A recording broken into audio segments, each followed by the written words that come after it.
Hey guys, Peter here. Welcome back to the studio. In this video, we're going to go over the operating modes of the Rage gimbal. Now, just as a quick side note, the operating modes are identical across the board of our lineup. So the Rage S, the EVO SP Pro, the EVO SS, and even the new EVO Shift, the operating modes are identical. So if you do decide to pick up another gimbal from us, it's super easy to remember. So let's get right into it. Let's pick up the gimbal. We're going to power on the motors. Press and hold down the power button for 3 seconds. The motors are going to power on, and on startup, this is going to default to what's called the pan follow mode. So in this mode, your roll axis is going to be level to the horizon, as is your tilt axis.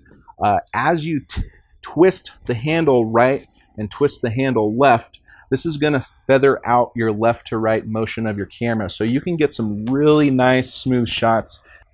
Let's go to the second mode. This is called the lock mode. So the lock mode is accessed by pressing the mode button on the handle here one time. So we're going to press that once, and what that's going to do is it's going to lock the heading angle of your camera. So now, just like the pan follow mode, the roll axis and the tilt axis are level. But now as I twist the handle left and right, the camera heading angle is locked straight ahead. So if I want to manually adjust that heading angle, I can now do that with a joystick. So I can turn the gimbal to the right, the handle's locked on that heading angle. I can turn the gimbal to the left, the heading is locked, handle is locked in that position. If I want to fine tune the tilt of the camera, I can do that by using the joystick here. I can tilt up, I can tilt down, and get the shot that I need. To exit this mode, it's really easy. You simply press the mode button once. This is going to exit back to the pan follow mode and center the heading angle with the handle of the gimbal. So the third mode is called the full follow mode, and the full follow mode adds a follow to the tilt angle of your camera. So this is accessed by pressing the mode button twice. So we're going to go ahead and press this twice. 1, 2, and now as we tilt the camera down like this, tilt the handle down, the camera is going to tilt down. As we tip the handle back, the camera is going to tilt up. So this is really useful for getting lots of different dynamic shots over railings. Say you're filming a subject, that maybe a motorcycle guy that is going up over a jump and is changing elevation. You can track him just like this, and it makes for some really cool, smooth looking shots. To exit this mode, it's just like the lock mode. When you exit, just click the button once, and now we're going to be back into the pan follow mode. There's one more mode I want to show you guys, and that is called the turn back mode.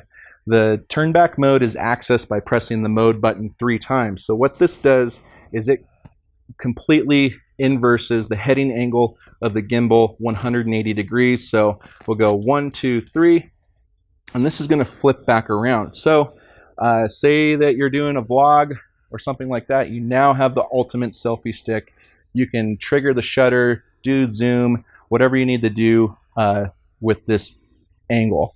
To exit this mode, you're going to do the same thing. Click the mode button 3 times, and that's going to bring the pan axis back around 180 degrees. Now, say you want to get, say, a low-level shot. What you can do with your gimbal is simply rotate the handle around. You can go into what is called underslung mode. So this is simply just a matter of flipping the handle around on the side of the camera. Depending on your camera and lens setup, you may not be able to flip it over on the tilt motor side. You may only be limited to one side, so just keep that in mind. It just depends on the size of your camera and lens to get this thing balanced, but you should always be able to do the underslung mode on the right side of the camera. You can also go inverted with this gimbal by going into the full follow mode. So if you decide to do this, this would make your camera be upside down in the underslung position. So that is done by pressing the mode button twice. And now you can simply just rotate the handle around. The camera will be upside down, and you can access all the additional modes. You can exit back out to pan follow mode in this position, and it will keep the level of the camera level to the horizon. So we'll go back to full follow mode, 2 clicks. We'll flip this guy back around, exit back out to our pan follow mode. And that, my friend, is the rundown on the operating modes. I hope this video was helpful. If you have any questions, you can email our support team, support@evogimbals.com, or give our customer service team a call. Again, thanks for watching, and remember, guys, to keep it smooth.